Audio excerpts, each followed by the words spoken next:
क्या वे लोग 2 करोड़ के भी काबिल हो पाए इन 100 सालों में? बस यही तो मेरा सवाल है। हम उद्योग के विरोधी कब से हो गए, हम कंपनियों के विरोधी कब से हो गए? बस हम आपके तरीके के विरोधी हैं और तरीका आपका रहेगा तो कल भी हम आपके विरोधी रहेंगे। बहुत सारे लोग कहते हैं कि जरा महात्मा की बातों को उठाते हैं, वो बातें पूरी नहीं हो सकती है। जरा महात्मा जमीन वापसी की बात उठाते हैं, जरा महात्मा गरीबों को पीढ़ी नौकरी करने की बात करते हैं। अरे कम से कम हम उठाते हैं तो मेरे बाद अगला पीढ़ी को आसमान तो रहेगा कि हाँ क्या बोल के गए हैं।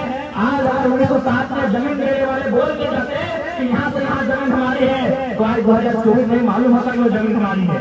आपने बोला नहीं इसलिए आज बोल रहे हैं। आज जरा मतलब कम से कम बोल रहा है, इसके बाद वाली पीढ़ी को भी जानकारी में रहेगा आप जरा मतलब क्या बोल के गए हैं। आज लड़ाई हम कई वर्षों से लड़ रहे हैं, कई दशकों से लड़ रहे हैं। हमें लगता है सैकड़ों 100 सालों से लड़ रहे हैं, लेकिन नहीं लड़ेंगे नहीं, क्योंकि हमें मालूम है। तो ठीक उसी प्रकार आज जरा मात्र मुद्दों को उठा रहा है, आने वाली पीढ़ी भी मुद्दों को उठाएगी। आज अगर हम ना बोले, आज अगर हम ढूंढी हो जाए तो आने वाली पीढ़ी को आइडिया ही नहीं है। ठीक है, मानते हैं कि जिस विषय को मैं उठा रहा हूँ रविंदर से चलाता है ना, देवेंद्र की गाड़ी हम खुद अपने चलाते हैं। ठीक है, हो जाता हो ये सड़क का मामला है, लेकिन कम से कम गैलेक्सी A2 तो है, आपकी गैलेक्सी A2 तो है और आपको ये तो कर संगत तो 008 मेरे बात को कौन उठाएगा? लेकिन आज मेरे बात ना बोले तो मेरे बात कौन बोलेगा फिर? इसलिए मैं तो कैसे उठाता हूँ, यहीं भले वो टेढ़ी हो, भले वो असंभव दिखता हो, लेकिन हमें उस विषय में बढ़ना चाहिए, हमें उस दिशा में आगे बढ़ना चाहिए। बस हमारी यही तो फरियाद है। आज बताइए हम क्या विषय उठाते हैं? आज देखिए एक भाई आगे बताए कि सीओ प्रति डिस्मिल 1000 रुपए मांग रहा है। हम जमीन की लड़ाई कर भी रहे हैं। सरायकेला गोलीकांड की कहानी हमारे साथ आज भी दोहराई जा रही है। बस फर्क इतना है कि वहाँ 50,000 लोगों को एक साथ गोली मारा गया था, यहाँ कभी 5 लोगों को मारा जाता है, कभी 50 लोगों को मारा जाता है, कभी 500 लोगों को मारा जाता है। फर्क इतना है कि वहाँ जान से मारा गया था, आज लाठी डंडे से मारा जाता है। फर्क यह है कि वहाँ मिलिट्री से मारा गया था, यहाँ झारखंड पुलिस से मारा जाता है, कभी सीएसएफ कभी सीआरपीएफ के बहाने हमें मारा जाता है। बस यही फर्क, इस बार हमारे जान नहीं लिया जाता है, हमारी जान को बख्श दिया जाता है, बदले में हमें कानून के कुछ दांवपेच में उलझा के रख दिया जाता है, हमें डरा धमका के रख दिया जाता है और हम पीछे हट जाते हैं। इसलिए आज हमें लगता है झारखंड की जनमानस को एक पूरा उल गुलाल की आवश्यकता है। आज देखिए अभी स्टूडेंट वो 15 सालों से 10 सालों से किसी एग्जाम की तैयारी करते हैं, जब उनको लगता है कि नहीं हमारे साथ धोखा हुआ है, वो कभी सब एग्जाम कर देते हैं, कभी आगजनी जैसी घटनाओं को अंजाम देने से पीछे नहीं हटते हैं, तो बहुत सारे और घटनाओं को अंजाम दे देते हैं। जबकि वो नौकरी की तैयारी 10 साल से करते हैं ना। ये जो युवा जो स्टूडेंट 10 साल से नौकरी की तैयारी कर रहे हैं, उनके अंदर इतना गुस्सा है कि जमीन बनाने में हमें कई पीढ़ी लगी है, हमारा गुस्सा कितना होगा। अरे भाई जबकि वो नौकरी की गारंटी नहीं है, कोई युवा जो तैयारी कर अच्छी बात है, वो स्टूडेंट ने वो पार्टिसिपेट किया है, लेकिन क्या वो गारंटी की नौकरी तो मिलेगी? लेकिन वो जमीन हमारी गारंटी है, तो हमारा गुस्सा कितना होना चाहिए? एक 10 साल की नौकरी की तैयारी करने वाला युवा गुस्से में इतना आग बबूला होता है कि सड़क को रोक के रख देता है, रेल और बसों को रोक के रख देता है। तो सोचिए जो कंपनियां हमारी जमीन मनमाने ढंग से ले रही है, जिस जमीन को बनाने में कई पीढ़ी लगा, एक पीढ़ी में जमीन नहीं बना होगा और कई पीढ़ी तो लगा ही लगा है, साथ में कई 100 सालों से जमीन हमारे पास है। अरे नहीं करने से भी कम से कम मुगल काल से जमीन हमारे पास, अंग्रेज काल से पहले की जमीनें हैं, ये तो सभी जानते हैं। यानी 300 से कम किसी का जमीन नहीं है, 400-500 साल से कम का जमीन किसी का नहीं है। तो 10 साल में जो नौकरी की तैयारी करने वाला युवा गुस्सा हो सकता है, तो 500 साल की हमारी जमीन है, हमें कितना गुस्सा आना चाहिए, उन किसानों को कितना गुस्सा आना चाहिए, उन रेतों को कितना गुस्सा आना चाहिए कि नहीं आना चाहिए। लेकिन बात यहाँ ये है ना कि सिस्टम ने इतना नोचा है कि किसान बोलता है छोड़ दो, एक दिन तो ऐसे मरेंगे, क्या है लड़ाई झगड़ा करने वाले हैं, छोड़ छोड़ छोड़ दो, जो होगा हमारी तकदीर नहीं ऐसा है।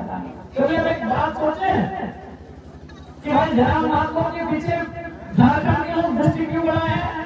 क्या वास्तव में एक किताब का मैं उदाहरण आपको देते हैं, उस किताब का नाम है झारखंड के विस्थापितों का दर्द। उस किताब को लिखा है पुरुलिया के ज्योतिलाल महतो ने। उस किताब में वो बहुत मार्मिक लाइन लिखा है, वो कंपनियों से विनती करते हुए लाइन लिखा है कि हमें छोड़ दो, हम कालांतर से युद्ध लड़ते लड़ते थक गए हैं, अब हमें दामोदर स्वर्ग रेखा की नदियों के किनारे शांत रहने दो, हमें अपने घर परिवार के साथ शांत रहने दो, हम लड़ाई लड़ते लड़ते थक गए हैं। सच्चाई यही झारखंड की है, ये लड़ाई लड़ते लड़ते थक गए हैं, ये पुलिस का लाठी डंडा खाते खाते हार गए हैं। इसीलिए जयराम महातो के अंदर झारखंडी को अपना दर्द दिखता है, इसीलिए उसकी सपोर्ट की जा रही है। हम भी सोचे कि भाई क्या कारण है झारखंड के लोग मुझे इतना प्यार करते हैं? कारण यही वही एक लाइन कि हम लड़ते लड़ते थक चुके हैं। उन झारखंडियों के इस लड़के में लड़ने का जज्बा दिखा है, और कोई दूसरी बात नहीं। एक ही लाइन ज्योतिलाल महतो की किताब में एक ही लाइन है कि हम लड़ते लड़ते थक चुके हैं, हम सदियों से लड़ रहे हैं, हम अंग्रेजों के काल से लेकर उद्योग धर्मों से लेकर सामान से लेकर पुलिस की लाठियों से लड़ते लड़ते थक चुके हैं। अब हम चाहते हैं कि हमें छोड़ दो, अब हमें रहम करो, अब हमें भर दो, हमें दामोदर स्वर्ग रेखा की नदियों के किनारे हमें हमारे हाल में छोड़ दो, हम लड़ते लड़ते थक चुके हैं।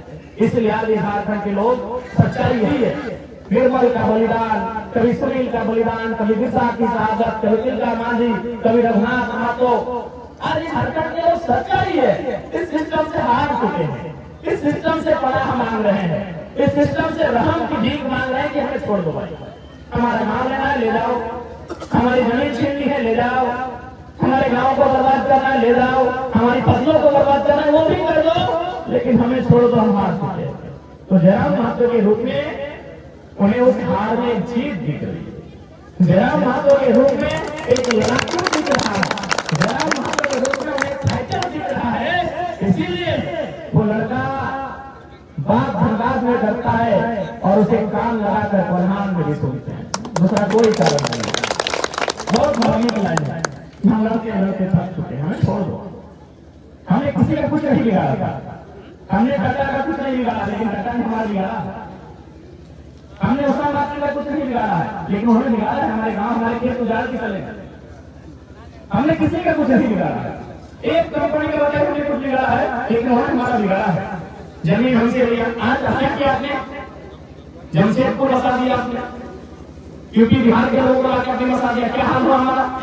आज हम वहां मुखिया सरपंच बनने के लायक नहीं रहे, विधायक और सांसद तो बहुत दूर की पड़ी हो जाएगी। हमने जमीन किन कारणों से दिया और क्या घटित हुआ इस जमशेदपुर में? इसलिए आज लगता है कि झारखंड को अगर बचाना है तो सबसे पहले मेरा जो अनुभव कहता है इन 3 सालों का, मेरी जो समझ कहती है, ये समझ यही कहती है कि सबसे पहले झारखंड को बचाना होगा, खंड यानी जमीन के टुकड़े को बचाना होगा।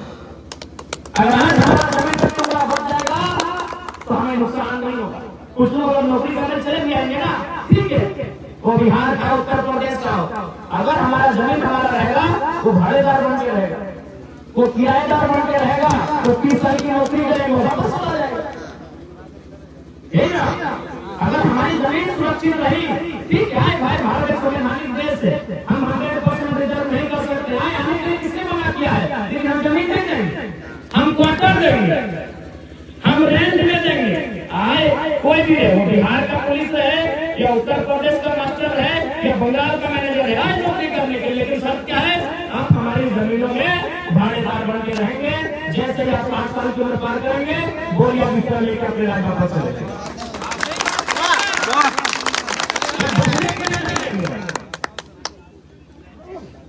इसीलिए जमीन को बचाने की आवश्यकता है। इसलिए इस बार के सदन में मेरा महत्वपूर्ण मुद्दा केवल और केवल विस्थापन का रहेगा, रैयतों का रहेगा और जमीन संबंधित रहेगा। ये बहुत बड़ा विषय है। अगर जमीन ही नहीं रहेगा तो देख लीजिए जमशेदपुर की कहानी, ये बड़ी बड़ी इमारतें, ये बड़ी बड़ी दुकानें, और आपके यहाँ जूता सिलाई का दुकान नहीं है, तो हमें बता दीजिए। गमरिया में, आदित्यपुर में, बिष्णुपुर में, सोनारी में, साक्षी में, मानगांव में, गोलपुरी में, कहीं बताइए आपके जूता सिलाई की बढ़िया दुकान है? बताइए अपना कपड़े का दुकान है, बताइए क्या है? आप केवल कस्टमर बन के रह गए और कोई और बन गया। इसलिए कुछ भी देंगे, जमीन रेंट में देना है, जमीन लीज में देना है, हमेशा के लिए न मिले, ये कानूनी व्यवस्थाओं को मजबूत करने की आवश्यकता है। और नहीं तो जमीन गया यानी लोग गए यानी भाषा, संस्कृति, शैली, परंपरा सब खत्म हो गए, सब खत्म हो गए। इसलिए आज झारखंड के लोगों को फिर से आवश्यकता है अपनी आवाज को बुलंद करने की। आज झारखंड को फिर से एक आवश्यकता है इस झारखंड को बचाने की। नहीं तो वो दिन दूर नहीं है जब आज झारखंड के लोग गांव में शहीद हो जाएंगे और अन्य राज्यों से आए हुए प्रभावशाली लोग इस राज्य को चलाएंगे और चला रहे हैं। डायरेक्ट रूप से संपत्ति को चला रहे हैं और इनडायरेक्ट रूप से सत्ता को चला रहे हैं। वो संपत्ति डायरेक्ट चला रहे हैं, एकदम खुल के कह रहे हैं, हमें डर नहीं है। ये झारखंड के लोग संपत्ति को डायरेक्ट चला रहे हैं। मॉल किसका? ये झारखंडी का। सारी बड़ी बड़ी दुकानें किसकी है? झारखंडी की है। इकोनॉमी के सेक्टर को कब्जा कर चुके हैं, असेंबली को इनडायरेक्ट रूप से कब्जा किया। असेंबली में है संपय सोरेन झारखंड के हैं, जो भी नेता है सब झारखंड के हैं, लेकिन उनके पीछे उनके जितने भी पीएस है पता कर लीजिए 90% झारखंड को डायरेक्ट चला रहे हैं, संपत्ति को डायरेक्ट चला रहे हैं। ये झारखंड के लोग झारखंड में सत्ता को इनडायरेक्ट चला रहे हैं और संपत्ति को इनडायरेक्ट चला रहे हैं। सत्ता और संपत्ति का ही तो खेल है। जिसके पास सत्ता है उसी की संपत्ति है और जिसके पास संपत्ति है उसी की सत्ता। और उसी बीच में झारखंडी आज भी पीस रहे हैं, आज भी झारखंड के लोग पीस रहे हैं। आज महज कुछ लोगों ने राज्य को, सिस्टम को पकड़ के रख दिया। इसलिए आज हम लाठी डंडे खा रहे हैं। हम केवल अगर शांत नहीं है तो उन जंगलों में जहाँ खेती बाड़ी होती है वहीं, बाकी जहाँ जहाँ शहरीकरण हुआ, जहाँ जहाँ उद्योग की स्थापना हुई, जहाँ जहाँ खनन का क्षेत्र दिखा, हम हर जगह पीछे नहीं रहे बल्कि हमारा दमन और दमन कर दिया गया। हमारा एक तरफ से कह सकते हैं कभी आम कर दिया गया। इसलिए आज हमें इस तरह केला कस्बा गोलीकांड के शहीदों को श्रद्धांजलि देने के साथ साथ उनके उस विचारों को आत्मसात करके अपनी आने वाली पीढ़ी के लिए संघर्ष करने की आवश्यकता है। आज एक क्वेश्चन मार्क है कि हमारी आने वाली पीढ़ी का क्या होगा। एक सवाल है, एक सवालिया प्रश्न चिन्ह लगा हुआ है कि हमारी आने वाली पीढ़ी का क्या होगा। उनका क्या? उनका तो उत्तर प्रदेश, बिहार, बंगाल में भी घर है। अगर यहाँ कुछ होता है आपदा विपदा उठ के चले जाएंगे, हमारा क्या होगा? आज चांदी डैम की बात है, गिरना की है या कुछ डैम की बात है, विशेषकर चांदी डैम जो सुर्खियों में रहता है। 1960 में डैम का अधिग्रहण हुआ है, आज तक न्याय नहीं मिल पाया है। ये तस्वीर है हमारे राज्य, आज तक उन्हें न्याय नहीं मिल पाया। तो हमने क्या नहीं किया इस राज्य को बनाने में? हमने शहादतों को देने का काम किया, हमने अपने रक्त को देने का काम किया, हमने अपने गर्दनों को काट के रख देने का काम किया और साथ साथ में अपने गांव, अपनी जमीन, अपने खेत खलिहानों को भी विकास के नाम पर, उद्योग के नाम पर, नदी नाला डैम के नाम पर देने का काम किया।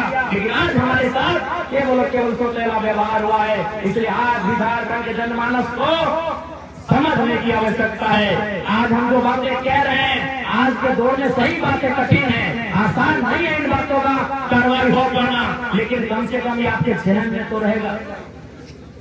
जब भारत देश आजाद हुआ था, आजादी की लड़ाई के लिए तो 1765 के आसपास ही शुरुआत हो गई थी, लेकिन मिली हुई 47 में।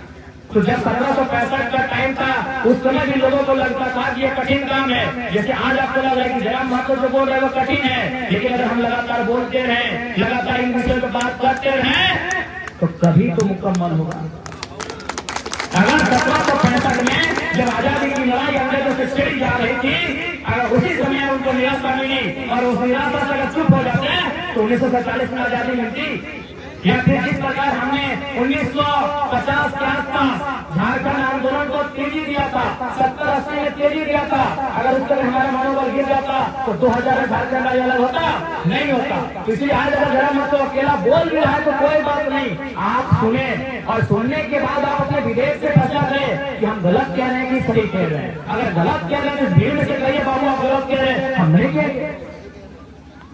लेकिन आज अगर हम ना कहें तो आने वाली पीढ़ी बोल भी नहीं पाएगी। आज हम कम से कम कह तो रहे हैं, मानते हैं कठिन विषय है, क्योंकि आप सारे सिस्टम में लोग हावी हैं।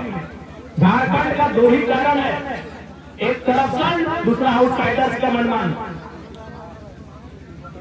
हम आउटसाइडर जो ईमानदारी पूर्वक काम करते हैं, जो मेहनत लोग हैं, जो मेहनत करके काम करते हैं, उनसे हमारी कभी लड़ाई न रहेगी।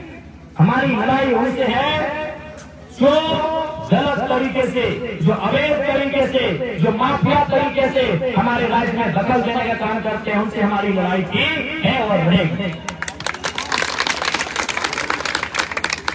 इसलिए आज झारखंड के जनमानस को यह समझने की आवश्यकता है कि गोलीकांड हमारे साथ आज भी हो रहा है। कोई ऐसा जगह नहीं है कि जहां हमारे साथ गोलीकांड नहीं हो रहा है। आज भी उनकी जमीन नजर वहीं पर थी जहां आज से 100 साल पहले थी। आज भी वहीं नजर है। आज से 100 साल पहले उनकी नजर कहां थी? हमारी जमीन में थी। टाटा ने एक्वायर कर लिया था साथ में। उससे 100 साल पहले कहां थी? रघुनाथ माथुर है, चाहे तिलका मांझी रहे, लड़ाई क्या थी? जमीन की लड़ाई थी। उससे 100 साल पहले भी उनकी नजर हमारी जमीन में थी, उसके 100 साल बाद भी उनकी नजर हमारी जमीन में थी, और उसके 100 साल बाद यानी आज भी उनकी नजर हमारी जमीन पर ही है। हमारी जमीन पर ही है कि नहीं है? आज भी उनकी नजर हमारी जमीन पर है। उस समय भी गोलियों से मारते थे, उस समय भी तोप से मारते थे, अब कानून के दांव पेच से मारते हैं। अभी सीसीएल गए थे तो बोलता है कि बहुत दांव पेच है इनको नौकरी के लिए, और वहीं उसी सीसीएल में करोड़ों का कोयला बाहर के माफिया दिन दहाड़े बेच रहे हैं। उनके लिए कोई कानून नहीं है, उनके लिए कोई दांव पेच नहीं है। इसीलिए क्योंकि झारखंड के लोग ये सच्चाई है, लड़ते लड़ते हार मान चुके हैं, लड़ते लड़ते थक चुके हैं। इसीलिए आज वो रहम मांग रहे हैं। अपनी जमीन दबाने के बाद भी वो रहम मांग रहे हैं। अपनी जमीन देने के बाद वो डिमांड करते हैं कि हमें अच्छी पानी दीजिए, हमें बिजली की सुविधा दीजिए, हमें पुस्तकालय की सुविधा दीजिए। और बाहर के लोग सीधे वहां 1000 करोड़ का टेंडर में लेते हैं, क्योंकि झारखंड के लोग हार मान चुके हैं। और उसी हार के बीच जयराम महतो एक हुक्कार लेकर आया है। इसीलिए लोग उसे सुनते हैं, समझते हैं और पसंद करते हैं कि चलो डरे सहमत लोगों के बीच कोई तो आया है जो विधायक बनने के बाद भी गर्दन और विधायक की जेब में लेके चलता है। डरे सहमत लोगों के बीच कोई तो आया है। यही हमने सोचे कि भाई क्या कारण है, आखिर झारखंड के लोग हमसे इतना प्यार क्यों करते हैं? कारण यही है। जब मैंने कुछ किताबों का अध्ययन किया, मैंने हालात का अध्ययन किया, तो यही कारण दिखा कि झारखंड का हर एक आदमी लड़ना चाहता है, लेकिन हालात के आगे वो नतमस्तक हो चुका है, वो हार चुका है कि हम लड़ेंगे, हमें कुछ हो गया तो हमारे बच्चों का क्या होगा, हमें कुछ हो गया तो हमारी पत्नी का क्या होगा, हमें कुछ हो गया तो मेरे बूढ़े माँ बाप का क्या होगा। वो सिस्टम से हार चुके हैं। तो जयराम महतो के अंदर उसका जुनून दिखता है, जयराम महतो के अंदर उसका ये हिस्सार दिखता है। इसीलिए हमारे समर्थन में खड़े। और आज पुनः वही बात को कहेंगे कि आज भी हम चाहते हैं कि अगर हमारा गर्दन भी कट जाए, विधायकी तो बहुत मामूली विषय है हमारे लिए, हमारा गर्दन भी कट जाए तो हम थाली में परोस के रख देंगे, लेकिन शर्त यही है कि हमारे बाद और किसी का गर्दन नहीं कटना चाहिए। और ऐसा नहीं कि हमने कोई फिल्मी बात कह रहे हैं। हमें 29 हो गया, 30 साल का लड़का है और शायद झारखंड की असेंबली का पहला तुम्हारा विधायक है इस बार का। तो हमको तो अपना लाइफ देखना चाहिए था, हमको तो कम से कम अब थोड़ा सा अपने आप को बदल देना चाहिए था क्या, कि चलो यार अपना घर परिवार बसाया जाए, विधायक बन गए हैं, 2 लाख 2.5 लाख 3 लाख का सैलरी मिलेगा, गाड़ी के लिए लोन मिलेगा, घर के लिए लोन मिलेगा, एरोप्लेन की यात्रा फ्री में मिलेगी, ट्रेन की यात्रा फ्री में मिलेगी, टोल टैक्स फ्री में पार होंगे, किसी होटल में खाना फ्री में मिलेगा। इस समय तो हमको बदलना चाहिए था कि नहीं चाहिए? 81 में एक विधायक है जो कुमारा है, कम से कम बिहार शादी एक बढ़िया लड़की के बारे में सोचना चाहिए था कि नहीं चाहिए? लेकिन याद है, वही आक्रामकता है, वही तेवर है, वही गुस्सा है और वही बातें बोली है कि विधायकी और गर्दन जेब में लेके चलते हैं।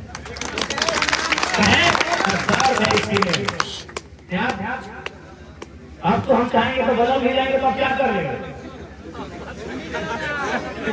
चलिए ठीक है, आप हमको अगला बार वोट नहीं देंगे, हम किसी पार्टी में चले जाएंगे, उस पार्टी का खुद वोट होता है कि नहीं? पार्टी का वोट होता है कि नहीं? लेकिन आज भी हम सबसे युवा विधायक झारखंड का, इस सदन का एकमात्र कुमारा विधायक झारखंड का, लेकिन फिर भी हम ऐसो आराम की नहीं, कांटों की रास्ता को चुन रहे हैं। बताइए, मेरी उम्र का कोई विधायक बनता तो क्या करता? नया साल में दोस्तों के साथ किसी नदी के किनारे जाता, पूरी जाता, दीघा जाता, गोवा जाता कि नहीं? एक 30 साल का कुमारा युवा विधायक नए साल में क्या जाता? अपने दोस्तों के साथ पार्टी करने जाता, पार्टी करता। लेकिन आज जयराम महतो क्रांति की बात आज भी कर रहा है, आज भी वह कांटों की रास्ते में चल रहा है कि नहीं? क्योंकि हम चाहते हैं इस राज में बदलाव, इसलिए हमें आज फिर कहेंगे, कोई हम बदलाव की बात नहीं कर रहे हैं, कि हम कोई एक कहने और भाषण की बात नहीं कर रहे हैं। जिस दिन हमारे गर्दन को चाहिए, लेकिन शर्त है कि मेरे गर्दन के बाद उसकी गर्दन नहीं करनी चाहिए। बस एक ही तो शर्त है कि मेरे गर्दन के बाद और कोई दूसरी गर्दन झारखंड की नहीं करनी चाहिए। बस यही मेरा सोच है। बाकी जिस दिन चले कम से कम बदलाव तो होगा। अगर झारखंड गर्दन करने से झारखंड में बदलाव होगा, रैयत विस्थापित को हक मिलेगा, सामाजिक न्याय की स्थापना होगी, तो मुझे अपने गर्दन से एक जरा भी प्यार नहीं। लेकिन वही शर्त है कि मेरे बाद फिर कोई गर्दन नहीं।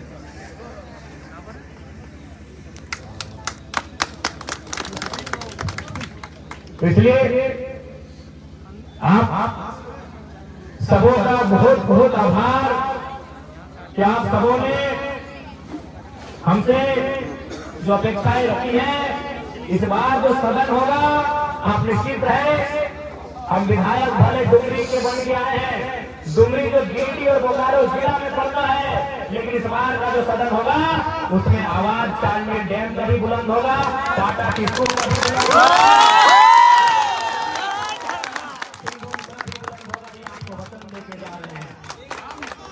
इस बार का जो सदन होगा उसमें गिरिडीह बोकारो के अलावे पूरे राज्य के साथ साथ आपके मुद्दों को भी सदन में रखने का हम काम करेंगे, आपके मुद्दों को भी चीख कर पूरी दुनिया को बताने का काम करेंगे। इस बात को आज आपके सामने हम कहते जाते हैं। और निश्चित है हाँ जिद लगा रहता है। हम तो वो लोग हैं जिन्होंने अंग्रेजों से लंबी लड़ाई लड़ी है, हम तो वो लोग हैं जिन्होंने सामंतवादियों से लंबी लड़ाई लड़ी है, हम वो लोग हैं जिन्होंने पुलिस या दमन के खिलाफ लंबी लड़ाई है। एक चुनाव के परिणाम से आप किसी प्रकार से सोचे नहीं, ये चुनाव का परिणाम हमारे लिए उत्साही है। आने वाले दिन राज्य में भी चुनाव का परिणाम हमारे पक्ष में होगा और प्रधान के भी चुनाव के परिणाम हमारे पक्ष में होंगे। इसलिए हमारे कार्य निगरानी करता है, एक तनिक भी आप निराशा और हताशा के साथ व्यवहार नहीं करेंगे, आप दुगनी उत्साह और ऊर्जा के साथ व्यवहार करेंगे। क्योंकि आज झारखंड एक नए सिरे से अंगड़ाई ले रहा है, आज झारखंड एक नए सिरे से अपने अरमानों को संजोज रहा है, उसे साकार करना हम सबका कर्तव्य बनता है। ठीक है, क्योंकि हम लोग का समय का भी टाइमिंग मिला है श्रद्धांजलि के लिए, शायद मुख्यमंत्री महोदय का समय था, वो आगे जा रहे हैं, अब हमारे जाने का समय है। तो आज की श्रद्धांजलि सभा के माध्यम से सबसे पहले फरसला गोलीकांड में शहादत देने वाले तमाम वीरों को सत नमन करते हैं, उन्हें श्रद्धांजलि अर्पित करते हैं और झारखंड के जनमानस को फिर कहेंगे कि खरसला गोलीकांड जमीन को बचाने की लड़ाई थी, अपने जमीन की हिफाजत कीजिएगा। जमीन आपसे भी महत्वपूर्ण है, क्योंकि जमीन आने के बाद आपकी पीढ़ी को, उसके बाद उसकी पीढ़ी को जाएगा। जमीन आपकी आने वाली पीढ़ी का सवाल है। सबको धन्यवाद। जोहार, जय झारखंड, जोहार झारखंड। खरसमा के तमाम शहीदों को होल जोहार। कोल्हान की मिट्टी, झारखंड की मिट्टी में बलिदान देने वाले जयमल, सुनील समेत तमाम वीरों को सत्तर